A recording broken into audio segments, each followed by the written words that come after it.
Severe MMA, and we're here with Dean Trueman before his fight with Corn Eaton at Super Saturday Cage Warriors, March 24th.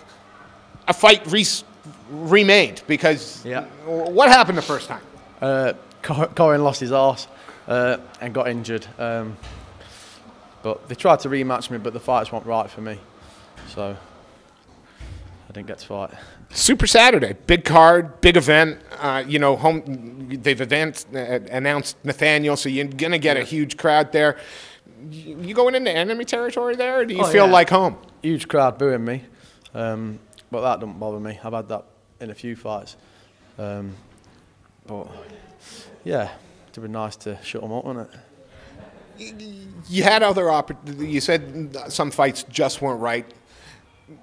Were you pleased? Was Corn always going to be on the like when that fight was called off? Was that always going to be redone, or are you just happy that? I don't know. I think Cage Warriors themselves liked the fight, so it made sense. We both agreed originally to fight, so it made it easier to match us, I suppose. A good opponent for you, a test, or just another name for you to knock off? Good opponent. I wouldn't say a test. I think I'm a lot better than him technically, but he's a good opponent to get back in the winning column. Yeah, we'll talk. It's been consistency. Yeah, it's not quite where you want it yet, but the performances haven't been. I mean, the opponents have been top level, and the performances have not been bad.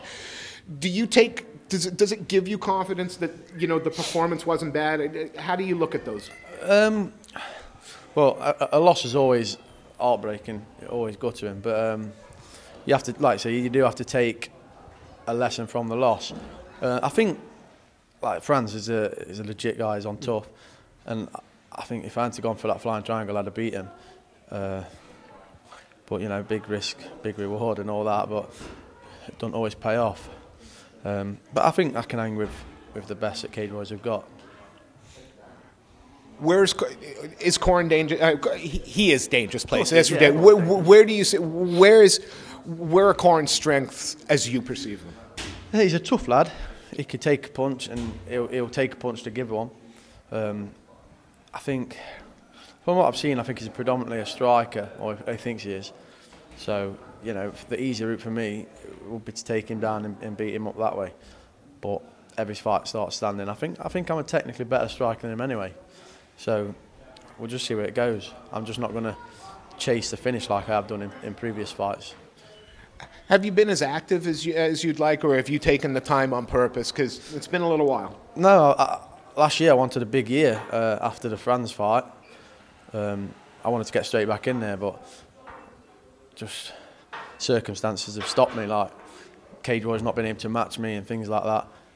So yeah, it's not where I wanted to be. I wanted to be fighting regular. Hopefully have a big year this year. Looking for 3 or 4? Hopefully, yeah. If like you say, no injuries and things like that, then definitely four fights if I can. Again, it's a high-profile card. When Cage Warriors put on Super Saturday, I mean, the last Super Saturday they had, we have Joanna Jacek retiring, Rosie Sexton going on to become. They are big events with big names. Lots of eyes on you. Again, any pressure? Or are you comfortable now under the Cage Warriors banner? Yeah, I'm quite comfortable under the banner. I like Cage Warriors. I like how they run things on the day.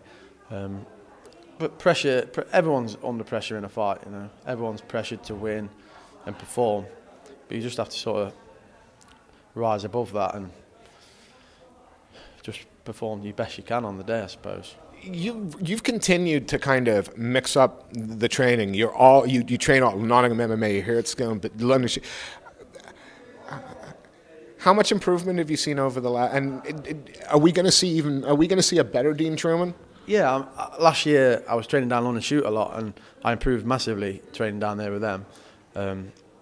You'll definitely see the best Dean Trueman you've seen to date, and hopefully I'll get down London, start training back down there with them, and just keep improving. Every time I train down there, you seem to improve. Can't look past Corn because MMA, and it would be unfair to look past the opponent. But again, you put in the performance that you expect. You put in the fight that you expect. What do you want next? Is it up to Cage Warriors? Is it up to Man? Where are you looking? Yeah, I mean, End of the day, it's up to Cage Warriors. If it were up to me, I'd be fighting a top 10 lad. After fight. I mean, that's what I want. You know, I want to be fighting the best lads in the country and in Europe. But it's all down to Cage Warriors, what they can get me, what they can give me. I'm going to interrupt. You know, you're a featherweight. Nad Narimani is the featherweight champion. He's not on a card for a little while. You know, is the featherweight division kind of stagnating, waiting for Paddy to decide what's going on? And is Paddy Pimblett a fight at 145 that you'd be interested in? Yeah, I'd love to fight Paddy. He's a big profile fight, isn't it, fighting Paddy? But I think he's gone lightweight now.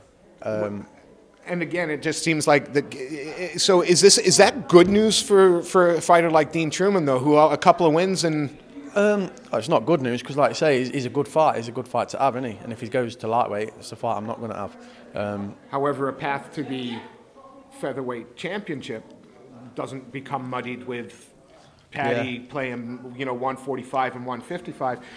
I guess what I'm asking is, you know, if Paddy has moved out of the division entirely, Nad hasn't defended for a little while. We need a contender. Is it one or two more fights, do you think? And Jack Shaw's gone down to bantam. Yeah, and fighting Vaughn. So, no, is he fighting Vaughn? Yeah. So I don't know who's in the frame for the title shot. I don't know what's happening with Nad. So yeah, I mean, by all means, if I was to beat Corin and they was to offer me a #1 contenders fight or even a title fight, I'd take it, snap the hand off, but just have to see what they say. Last question, Dean, and we'll let you go.